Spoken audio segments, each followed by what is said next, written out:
So I'm like, this song comes out. Well, it wasn't a song, it was a instrumental music composition called Smurf. Bass player. Killed it. Okay, Luther Vandross comes out with his second album, The Night I Fell in Love.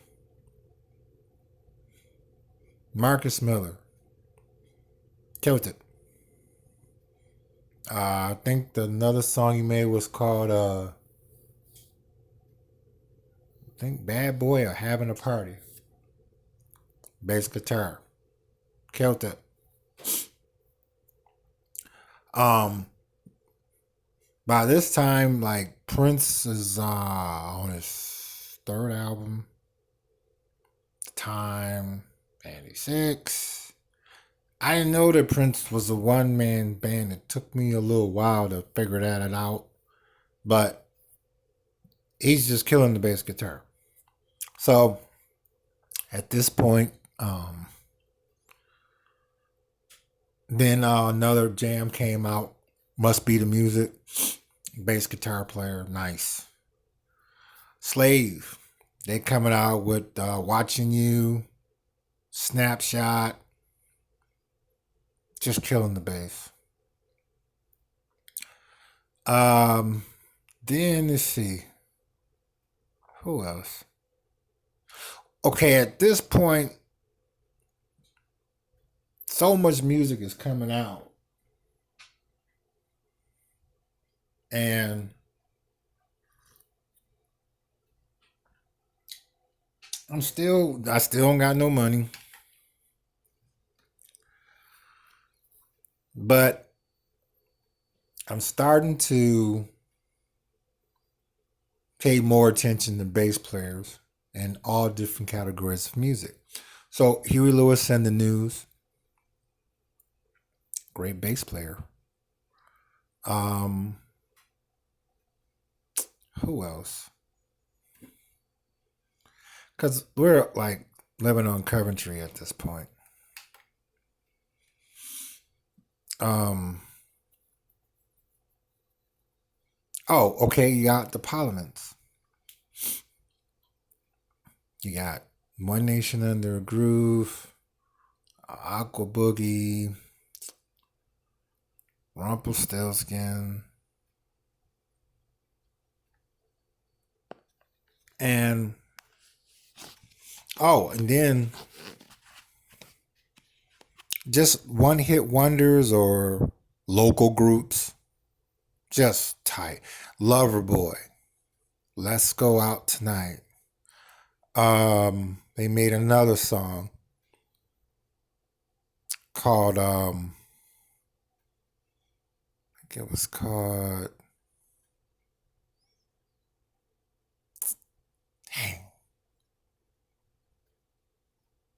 I used to go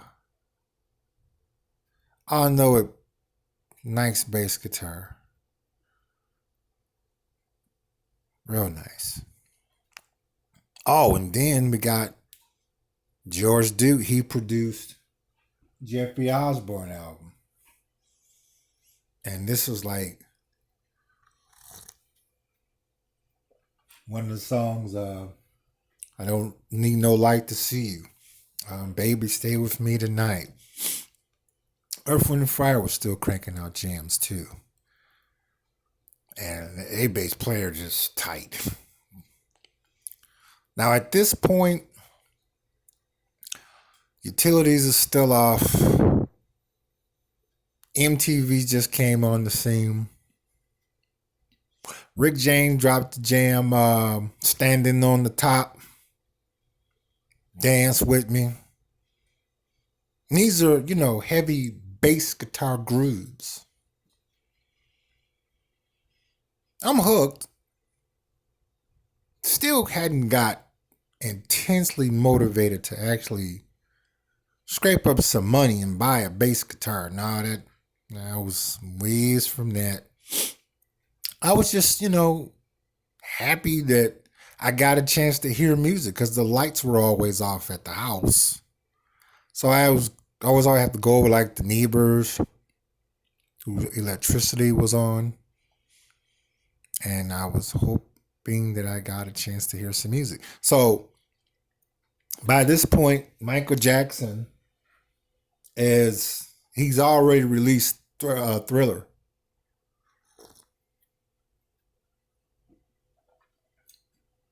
and I already liked what I heard on the Off the Wall album. So then Billy Ocean,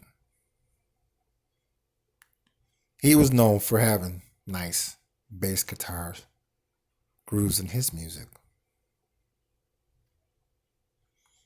So still was digging bass guitar. Then you had a lot of groups that didn't use a bass guitar, but they had really good bass lines. It was just as good as a bass guitar. So I'm like, okay, this is really cool. It wasn't until we moved on Danbury because Prince had already came out with Purple Rain, did very well. So I'm peeping all his music, not to mention all the side projects he's doing. And the bass is just like really on it. So a friend of mine, they were really into heavy metal. And I was aware of heavy metal because of a guy named Carl. I'm going to put it in reverse and I'm going to travel back to, I lived on Cardoni. My siblings thought he was kind of corny because he had like two nice Chevelles.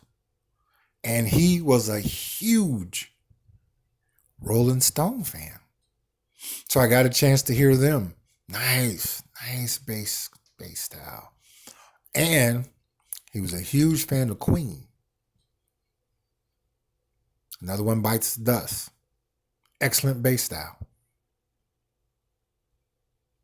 So I'm going to fast forward back to moving on Danbury, when my friends were into heavy metal. So I was listening to AC/DC, Judas Priest, Van Halen, Dokken, just to name a few. And mind you, Prince is like really, really dropping it more and more and more. It was at that point, because Billy Ocean had just came out with, what was the name of that song? Oh, Love Zone. Another jam, another musical composition where the bass guitar player is dominating the song. So I was seeing a young lady, and it just so happened her uncle, he was in the real estate, very wealthy man. They had a party. We went over there. It was a basement party. We're in the basement, and guess what was there? A lead guitar and a bass guitar. I asked her, I said, does your uncle play those guitars? She was like, I don't know. I said, could you ask him if he wants to sell it? A few weeks went by. I was working at this time. Say, yeah, I bought my first bass guitar for $100. I was so excited that when I brought it home,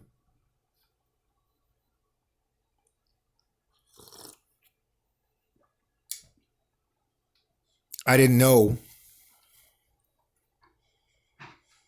that you had to carefully pluck your bass strings when you are attempting to, as they call a thumb bass guitar. So I was popping my strings, and at this point, it was a music shop called Gazapi's on 8 Mile between Ryan Road and DeQuinder Road. And I would go there, and they would laugh at me all the time because I was coming in there like every week.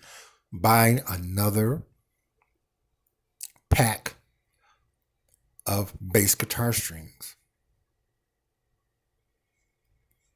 And I'm, training to play myself. I mean, not play myself, play by ear. And I knew I was on to something when I didn't go to Gazapi's as much to buy bass guitar strings. And it was so cool. You could plug up the equipment and play it, to see how if you liked it, before you buy it. And they stopped laughing at me.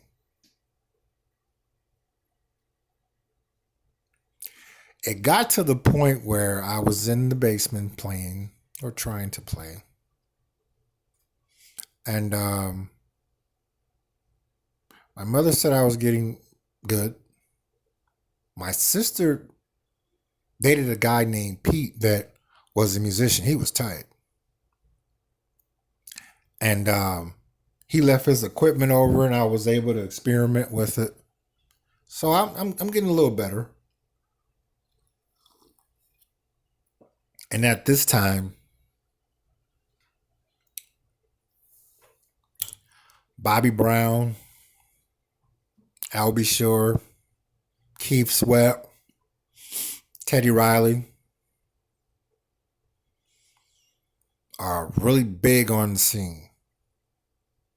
Now I'm watching and listening to everything they're doing, but at the same time, I'm still listening to Van Halen, AC/DC, Poison, White Snake,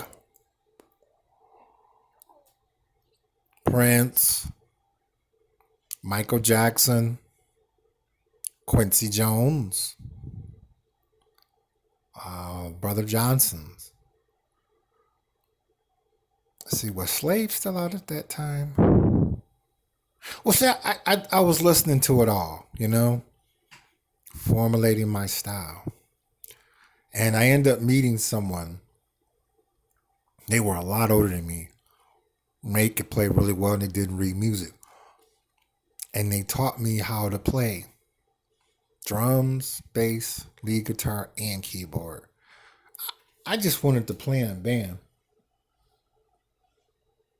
I ended up learning how to play a lot of stuff.